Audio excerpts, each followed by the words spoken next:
Day 375 of the worldwide Megacrisis Hungerstrike. My birthday is coming up on June 7th. You're invited. Promenades, 11 a.m. to 8:30 p.m. They're letting me stay there all day just waiting there because I can't move.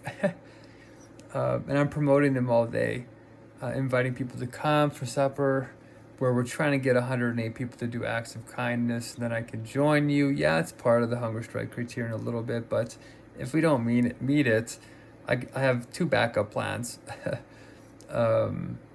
So it's really just some kindness and trying to create a memory. This is a special recording. I was gonna make it, but I'm gonna make it now because it's day 40 no food for me. The same amount of time that Jesus Christ was in the desert with no food. Now I know what it feels like, except that I'm not in a desert. It's way worse. It's incredible to be walking around. He must have not have been walking around. It's intense. My guts are doing a whole bunch of cool things. It's intense, but it's worth it. But there's some exciting things happening. I'm excited for my birthday. We got half the people have confirmed to come and half of them can't come.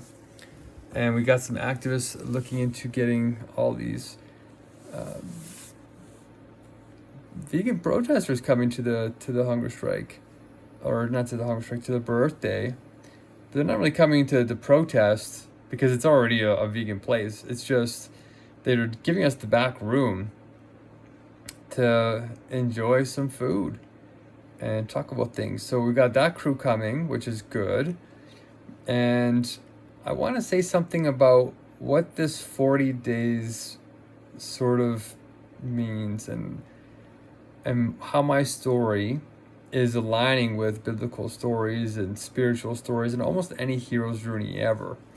And I invite you onto your hero's journey too. We all have one if you choose it, if you choose your destiny. But it's not going to be easy. You have to face an ordeal, all right? And despite all the cool things happening, we got a pretty good crew of people coming. I'm excited. I have only one family member coming, and this person is my sister. And she has been there for me always, thick and thin, and she still is right now. And her husband is also being quite a jolly fellow, I have to say, because he's aware of the situation we're in. He's an intelligent guy. He understands that I'm not doing this for no reason. When I have a conversation with him, it can be actually rational. When I say, hey, look, we're in a mega crisis. Here's what the experts are saying. What are we going to do? Instead of just dismissing it wholesale and then just ignoring me and dehumanizing me like I have nothing important to say, he actually engages with the facts. And that's what I want to talk about for a minute is I love my family a lot. I'm doing this for them and everybody we know and care about, really. And there's something that happens on these hero journeys, though, that the people you think are going to be there usually aren't at certain stages of the journey. And the people that you would never think would be there are the ones that come. And that's exactly what's happening on the birthday party right now. I'm inviting people. I want a diverse crowd there. I also want to check in with people and see how their lives have gone from my high school days and all these, like a lot of people. And the people I didn't think were going to come are coming. And the people that I thought were going to come are not coming. Which so far includes my entire family, except for my sister. And, you know, it's not like a small birthday. It's a 40th birthday. This means you're midlife. And so it hurts a little bit. Do you know what I mean? It's exciting on one side, but it hurts a little bit. And I want to say that if you're unprepared for this, this is what stops people from continuing on the path and not treating this as a dialectical stage of necessity. For those who are truly loving and truly compassionate, you can get through it. And my family's like that. This is a rough patch, though. Like, it's pretty extreme. They want to go back to their normal lives, but the reality is their lives aren't going to be normal Neither is yours. They're still thinking they're going to go to swimming pools, and they're going to have money in the bank account, and they're going to go on vacations, and they're going to have jobs, and they're going to have a career, and they're going to retire, and they're still thinking that's going to happen because they're used to the last 50 years of stable human development. And it hasn't even been stable. The real wage, meaning adjusted for inflation, all these money games, if you adjust the wage for the money games in the market, it's been stagnant for 40, 50 years. But productivity has gone like this. So what that means is money is supposed to attach to the productivity, because as goods and services get better, your income's supposed to get higher so you can afford them and enjoy them. That's not what's happening. We have a huge split now, which is why there's a ton of debt. And debt takes about 10 years off your life. And it's accelerating now because of AI. I just showed somebody in my family that they had this robot at, I think it's called Figure AI. And it's one of those post office bots that like touch the packages and like or sorts it and stuff like that. And this robot worked a 200 straight hour shift nonstop and sorted something like 200,000 packages or something crazy like that, and barely made any mistakes at all. And then they celebrated. It was the first time that no human had to intervene. And that's shocking. And my family member saw that and thought it was fake, because we can't tell what's real. Everything's animated, like it's all AI now. We can't tell what's real. So there's two things that happened, and my family member's not waking up and being like, the future's not going to be what you think it's going to be. And I'm trying to warn them, but they still think they're right. Not because of facts, not because of dealing with the rational arguments, but because they feel hopeless and powerless, that even if it was real, what do you do about it? And I'm saying, well, I have a solution, right? But they don't understand the solution. And they don't want to understand the solution, because the solution means that they're going to have to get uncomfortable. And that's not part of their hero. They don't want to be a part of that hero's journey. Just like the apostles didn't want to be a part of the hero's journey of Jesus. A lot of people don't know that. So I want to say something about these 40 days in the desert, and then how this happened with Jesus and how it's happening again. But this time is different because we have spirit and the power of the word. The price has already been paid in terms of death. So I don't expect to die from the hunger strike, even though it's going to be dicey here in the next couple of weeks. If I don't get the meal on the birthday, then my 2 backup plans better work, girls. We're getting into serious territory. But it's worth it to try and have a discussion. And the family that you're in when you're born is usually not the ones that want to go along with you, because they know the human side of you. And that's because they probably don't feel empowered. So you got to love them. And a lot of people think, well, that didn't happen to Jesus. Jesus' family was there and they helped him and they started the church and all this. Nope, they didn't. The way that people view the biblical stories is not how it actually happened. It's happening like how it's happening to me, which is that everybody thinks you're crazy, especially your family. And it's always dicey. You're holding on by a thread, but it's a golden thread. And the thing that keeps you on the path is good, wise reasoning and compassion and love. So even when you're being treated the worst and you're doing something honorable and sacred, and they don't think so, and they think it's manipulative and it's all about you and it's limelight and all of this, and they don't acknowledge the pain and the suffering and all that, you gotta carry the space. You just gotta keep going and love them anyway, because they know not what they do. If they knew, they would do something different. So for me, that's happening right now with my birthday. I could freak out right now and be like, oh, my family's abandoning me, blah, blah, blah, blah. But it was a predictable part of the path. And I wish it wasn't. I thought there were some spiritual leaders in my family that were ready to work at this level. But I guess God doesn't want it that way right now. I think they're going to come later. I think they're going to come. But right now, I guess they're not going to come. And it's really backwards in the beginning. Right? Like, even Jesus' family, when Jesus was going out to the poor and stuff like that, his family, even his mother, was trying to take him away, saying that he had lost his mind. Come out of there, come with us. His mother and his brothers went to this, like, you know that famous line where he says, you know, he's sitting down with the poor and he says, something very strange. His mother and his brothers are outside of this hut, this house, and he's in there with the poor, and they're all around him, and he's helping, talking, and they're laughing. And the parents are, his mother and his brothers are like, come out, come out. And he says, this is my family. And he points to the poor, even though his biological family is out the door. That's pretty intense. So he's saying my real family is in spirit. And that's what's going to happen to me probably, is that all the people that I thought were going to come and help me with this are probably going to stand back until it turns into a real movement. So the poor and the sick and the marginalized and those who are actually wise and paying attention and are willing to make the sacrifices, the wise ones, are the ones that are actually coming. And it's interesting, there's some people that are coming that behind the scenes have been watching what I've been doing, and they agreed 100%.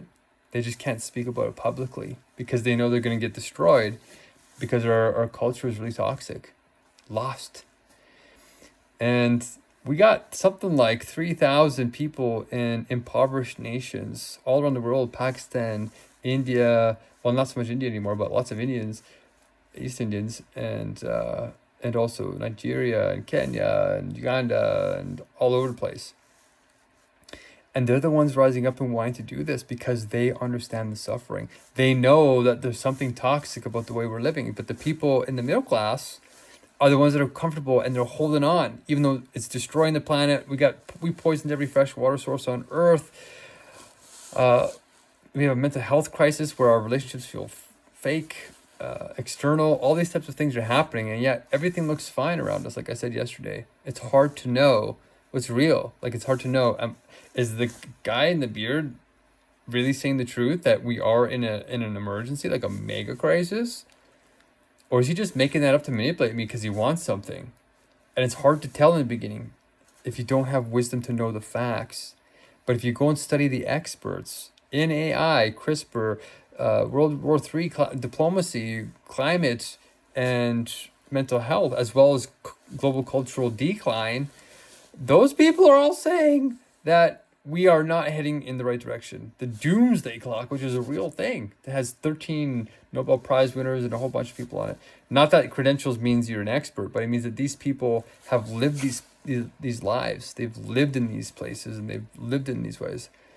So even with lived experience on the ground, they're still saying that something's wrong. Like, we're only 15% on track to the Sustainability Development Goals, which were the goals that were supposed to save our species. They're supposed to be done by 2030. They started in 2000. It's been 26 years. So these are the facts that I'm going by. And my family feels like I'm manipulating them, just like Jesus' family thought that. Jesus' family thought he had lost his mind and that he was doing a bunch of stuff that was putting the family in danger because it was reckless to them, and it was the Roman guards were very ruthless and the Pharisees were very angry in the Jewish community. So it was very risky that he was lining things up to make this declaration and that he's the Messiah, and they all knew what that meant. Basically certain death if the Pharisees got what they wanted, and they did. And the public didn't know how to recognize. So this time around, though, we have a higher power of the word in terms of form. Same word, but now we can put it into scientific form and prove God, prove the truth scientifically, and prove that science itself is scientific, which science can't do in modernity. So whether atheist or theist, the power of the word works everywhere in truth. Ooh, I'm feeling it. So they're not coming. And the people who would normally support me, the family's blocking them from coming too, because they think they're doing the right thing, right? They're protecting. So my grandfather, who's now pretty old, he's being taken care of. He was always in my corner. And I made some phone calls to try and see if he would want to come. And I thought, he can't come. He's in the nursing home. He can't make it. He's old, right? But I had a couple of other people say, well, give him a call and try anyway. So I tried anyway. But these types of things happen in your families. And you got to love them anyway because they think they're right. And the only way to resolve that, like who's manipulating who, the only way to resolve that is reason. Not normal reason, but genuine reason. So for example, my family is saying, stop doing the Messiah thing, stop doing this, stop it, stop, because you're not the Messiah, you're putting us at risk, you're not doing the right thing, you need to get back into the workforce, you need to get a job, you need to go and do all these normal things. Because that's what they're doing. And I don't have a solution, I'm not making a difference anyway, it's just about you attention seeking, you just need all these things. So that's their reasons. That's their reasons for saying, we want you to obey us. So they're trying to tell me what to do, right? And even if they're not explicitly saying that, by being passively neglectful, they're still manipulating. Because if they're not helping, then they're actively waiting to dry you out, right? And then you'll fail by yourself. So these are all the things that are happening on their side. Now, on my side, I would say, okay, yeah, I'm trying to influence you too, to save your life. That's how I think. And now my reasons are, well, look at all these experts saying that we're in imminent danger. Our lives are all about to die with a very high chance. Like our lives are about to end with a very high chance, or we're going to be enslaved, or we're going to be living in some kind of environmental hellhole. And you can go back and forth on those facts, but the reality is it's getting harder to ignore that AI is literally taking tens of thousands of jobs every week. It's literally happening before our eyes now. So compared to a year or 2 or 3 or 4 or 5 years ago when I started talking about this with Uber, people are like, this is crazy. What are you talking about? But now every week that goes by, it's getting harder and harder and harder to ignore it, to ignore the two reasons. Well, not the two reasons, but the reasons why I'm saying, yeah, I took this risk because it's wise if you're just looking at the facts. But the frustrating thing is I'm saying there's 2 ways to get me. They want me off the hunger strike. I say, there's 2 ways to get me off the hunger strike. And it's not even a weird thing to do. I'm Irish. And did you know that Ireland is the only country in the world that's put hunger strikes legally into their code, their legal code? It's law. Did you know that? It's the only country in the world. India, Gandhi, all many other countries have, they don't have it in law, but they have it as part of their culture. But Ireland went one step further and put into law. And this is not recently. It was law 1,000 years before Jesus Christ.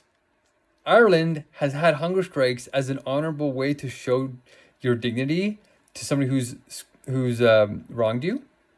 You can hunger strike literally right outside their door.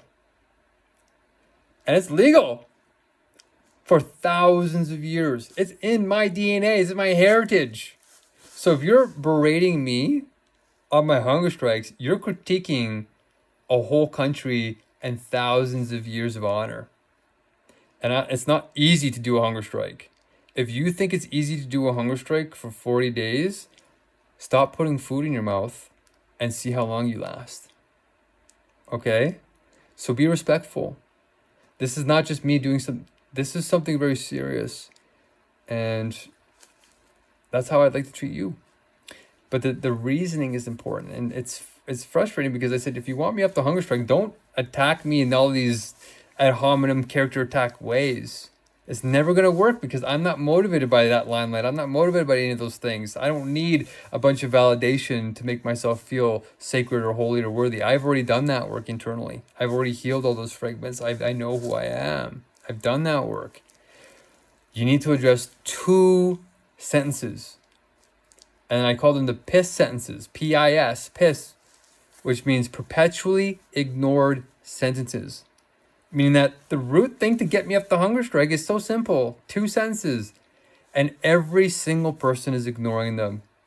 Even though I mentioned them explicitly in videos like this. So what are these 2 sentences to get me up the hunger? If you did prove these sentences, I would get the hunger strike today. I'm so hungry. I would get off today. I would literally walk over to my sink, put some water, and start having broth right now. I'm hungry. But nobody's doing that. So here's what they are. Number 1, PIS sentence number 1. If you can show that we are not in a mega crisis to the degree that I say, and that these facts show that we are not 15% on track, we're way behind, we haven't poisoned every fresh water source or most of them, all these facts that AI is not taking tens of thousands of jobs and is not heading in a trajectory that's very concerning, and that we don't have 10,000 vulnerabilities in all of our software that could collapse everything right now if somebody used it to hack us. If you can show that those are not real, and I'm exaggerating those, and so are the experts on all dimensions, oh, then I'll get off the hunger strike right away. That means the Megacrisis is not real. That means my actions are not wise. And I will stop them because I like being wise. I don't like taking wasteful actions. I would love to go fishing. Well, not really. I'm a vegan, not fishing. I would love to go swimming. And I would love to go like enjoying the wilderness. I would love to go hiking the mountains. I would love to have kids. I would love to meet my wife. There's a lot of things I'd love to do. Travel, everything. Then sit here and be on a hunger strike to try and save your life. I'm only doing this because they're saying it's virtually inevitable that we're heading into a disaster.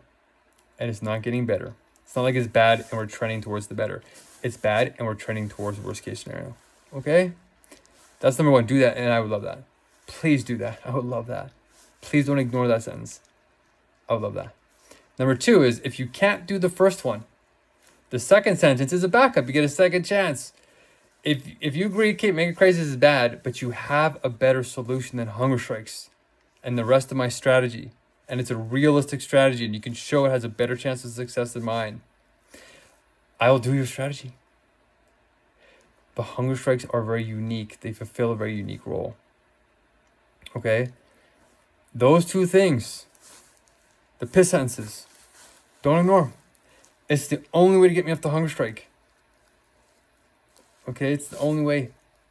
Because I've tried all these other activist ways, and they don't work, and they're not working. But this is working. It doesn't look like it, but I'm being dried out. These are the moments where you have to hold on. And we still have a great group of people coming to the birthday. People I love too. People I really am interested and curious about, and are good people. Some of them are people that came out to my hunger strikes at the courthouse and brought me apples and food, and I couldn't eat it, but they were out there till like midnight with me playing music. Like, there are some beautiful people that have come across my path. Very beautiful. And they understand. There are actually people who do homeless outreach. A lot of amazing things are happening. So it's not all bad. I'm just saying that if you're going to go on these paths, it's going to be challenging. And now that I'm on day 40 here, it's starting to get intense. And I'm committed. I can't be manipulated off the hunger strike, right? My family's sort of like drying me out a little bit because they think that as long as I'm not getting any love from them or any attention or anything like that, that because they know I love them, I'm a social person. I'm not somebody who's a hermit. I'm not somebody. I like to be at family events. I like Christmas. I like doing all that stuff. Like, my dream is to hold big family events, and so in some sense, they know it's hurting me that I'm being isolated, and I'm like, oh, that sucks. But at the same time, I know that if I don't take these actions, it's hurting them even more. So it's more loving for me to stay the path, even though they're putting pressure on me, indirectly. And in the beginning, some of my family members were great. They were helping me. And then they got angry because I said, we have to do these things. They didn't want to do them. They didn't want to do the real things. They wanted to do the superficial things that don't work. And so it's a tough place to be in. But you got to hold love for them. Whew. So send love to them. Come to the birthday party if you want to have a cool little gift exchange and some good food. I'll be there. I'm excited, and I'm looking forward to. Oh, Pop Minotti's also give us that back room, right? But they also love these actors to set up some booths and stuff like that, and give us their own little section, and they're really nice and accommodating. So we actually have room to bring a bunch of people.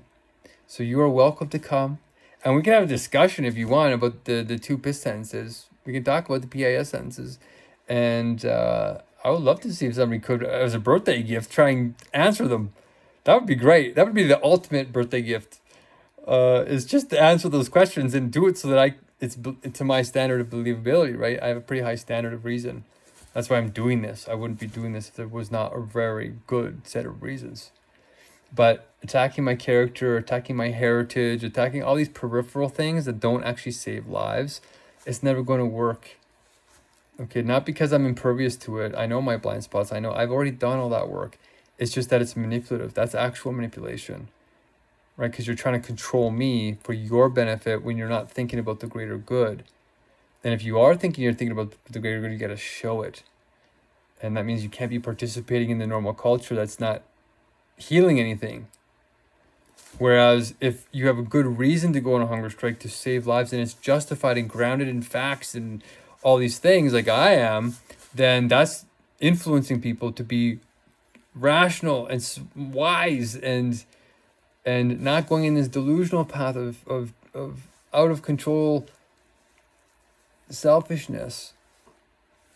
All right, a lot of people are just social creatures trying to buy curry off of people. You know, they're trying to be popular, they're trying to blend in, and I love that too. It's just not when we're destroying the planet and our species and our interconnection and all these things.